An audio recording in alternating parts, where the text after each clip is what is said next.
Да пробам. Да, добро. Владата дава субвенции за музиката, Христина направи прилог за истата. На гостини се Тајзи и Тонио Сани, сега нека двајцата си го кажат својот став, а од мене нека биде крај, се гледаме после пак. Бај. Лоша? Добро.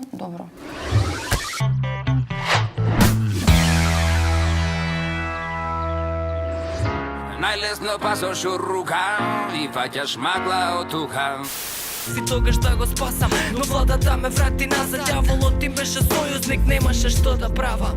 Гледав од страна. Еден од најупотребуваните зборови во нашето секојдневно обкружување веројатно е зборот субвенција. Субвенција е кога државата дава пари за стимулација на различни дејности и гранки. Субвенционираноста зарази уметноста. 10 години ќе трае проектот за поддршка на домашната музичка сцена. Овој проект ќе чини над 5 милиони евра. И тоа е супер да се помогне на музиката. Но дали се направени вистинските избори? По објавувањето на резултатите на крајот од минатиот месец од декемврискиот конкурс, Информа зборуваше со двајца музичари. Едниот субвенциониран, другиот не. Тонио Сан и Тајзи. По мене тоа субвенционална музика не постои као правец, не знам, тоа е валјда реклама, поддршка на политичка програма. Давам поддршка за тој проект. На некои луѓе навистина ми е потребно тоа што, например, треба да се даде да се направи, ти даваат пари за песна и ти даваат пари за спот. Значи многу јас тоа таленти што ги знам немаат средства бидејќи во Македонија се скапи. Мислам, не во Македонија сега стекте се скапи, но пример ти треба најмалку пример 3-4 евра да направиш песна и спот како да изгледа добро. На некој начин да поетизирам, колку ви е поголемо творештвото, толку ви е поголемо грнето, а колку ви е по квалитетна музиката, толку ви е поквалитетен и поубав медот со кој што го полните грнето.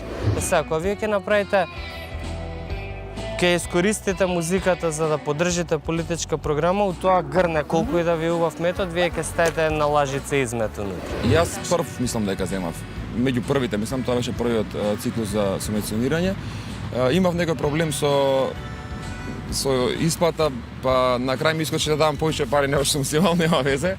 Луѓето што слушаат такво нешто, што поддржуваат, постои што нема да им смета, али вие видите дали ќе сакате да црпнете од тоа грне мед. Не знам дали земале луѓето што треба да земат, знаеш.